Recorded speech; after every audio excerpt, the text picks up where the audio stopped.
We now know that when you go from a narrow focus on something and you begin to open your focus, you create a sense, an awareness, that the act of opening your focus causes you to stop thinking. And if you stop thinking, you no longer activate those circuits and you start to slow your brain waves down. And as you slow your brain waves down, you start connecting to that autonomic nervous system, the thing that's giving. And all of a sudden, when you get beyond yourself, it says, he's gone. Let's step in and just clean up this mess before he gets back. Really? And its job is to create order and balance. So your body will start to do that for you. The innate intelligence will step right in. Once you connect, you got to connect. So you got to know how to change your brain waves. You can't change your brain waves and you stay in that active state. You're basically moving furniture around. You're analyzing your life within some disturbing emotion. And I can tell you, after looking at all those brain scans, if you're analyzing your life within some disturbing emotion, you're going to make your brain worse. In fact, you are thinking in the past, right? So you teach people the formula, how to open their focus, change their brain waves, connect to that invisible field, and all of a sudden different compartments of the brain start synchronizing. The front of the brain starts talking to the back of the brain. The right side starts talking to the left side.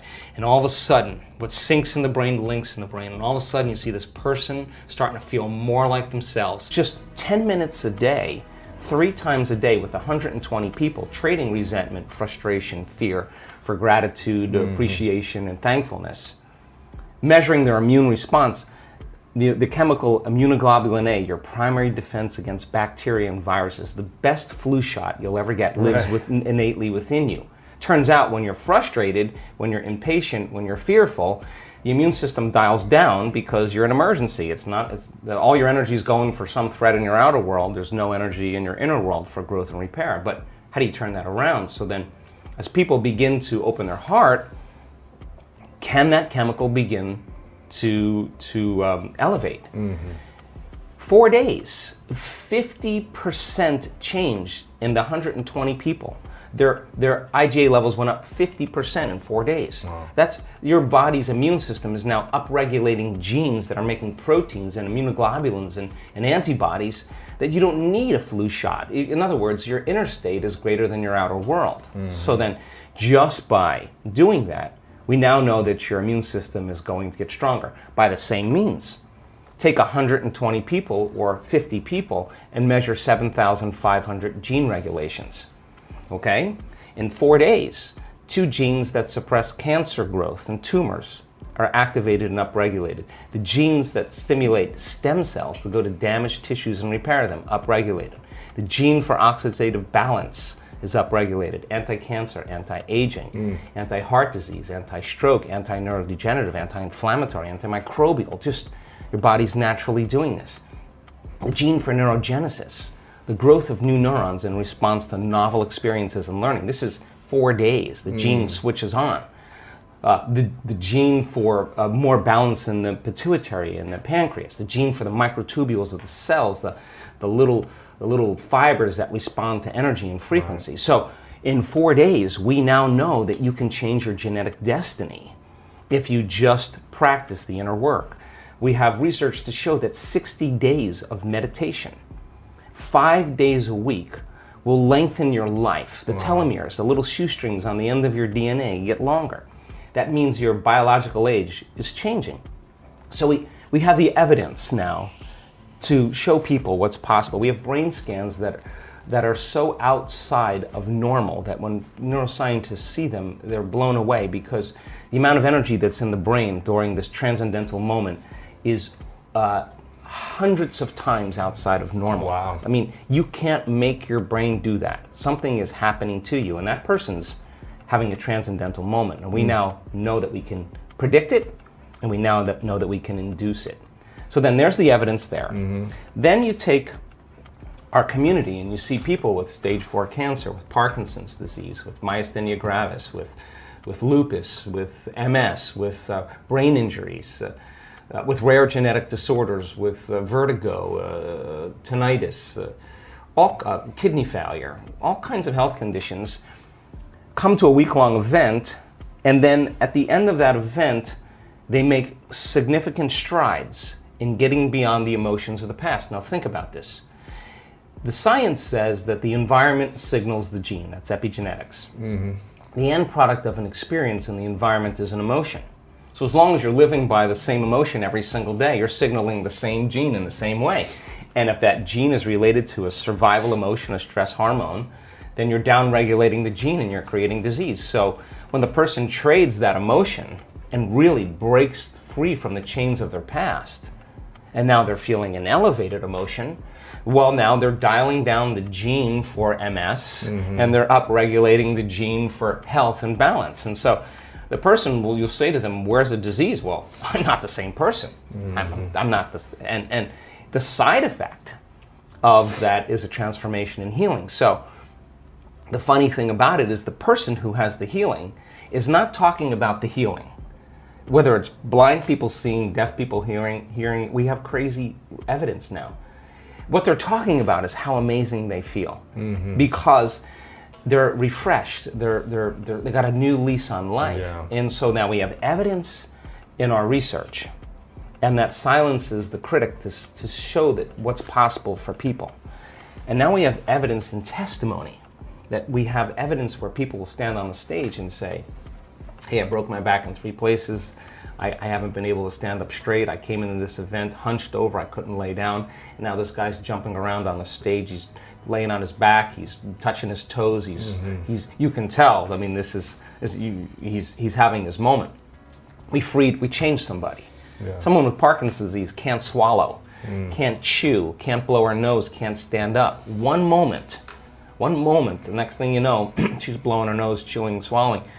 We changed her body, we changed her life, and we changed her future. And she doesn't look like a movie star, and she doesn't look like she's a vegetarian, and she doesn't look like she's buffed. She just looks like a normal person. Now the person in the audience who's watching that and looking at this person and seeing that they're no different than them, it just starts to cause them to think, if someone else can do it, I can do it. So you see the person with the stage 4 cancer that got the voodoo curse that they have 3 months to live. And now they have no evidence of cancer in their body, and they're standing on the stage telling that story, and somebody in the audience is checking her out going, I have the same condition, and if she can do it, I'm going to step right in that footprint, I'm going to do it the way she did it. And all of a sudden, you start seeing this change in the community in a week-long event, because once there's a breakthrough, right? I mean, it's like a 4-minute mile.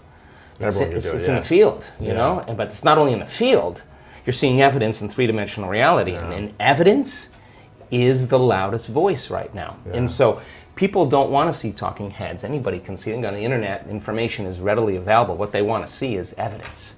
And so when you have evidence in the scientific realm, and then you have evidence in a community of people, and you're not doing anything that's so extreme that excludes anybody. It's inclusive, and we're using science as the contemporary language of mysticism. It is science that's going to demystify the mystical. If I talk tradition, culture, religion, any of those things, spiritual principles, people are going to shut off.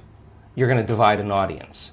But science creates community. Right. So by building a scientific model, I don't subscribe to any type of meditation, because I look at the evidence of what we've gathered in, let's see, by applying this formula, to what extent can we prove to human beings how powerful they really are? And I think that has become something that has mystified me, because when I see blind people seeing in our workshops, I have to tell you that I'm more surprised than anybody. I'm standing up there shaking my head, and we have great evidence. This, one woman was, she's a nurse, and one day she just wakes up and she's got a blind spot in her eye.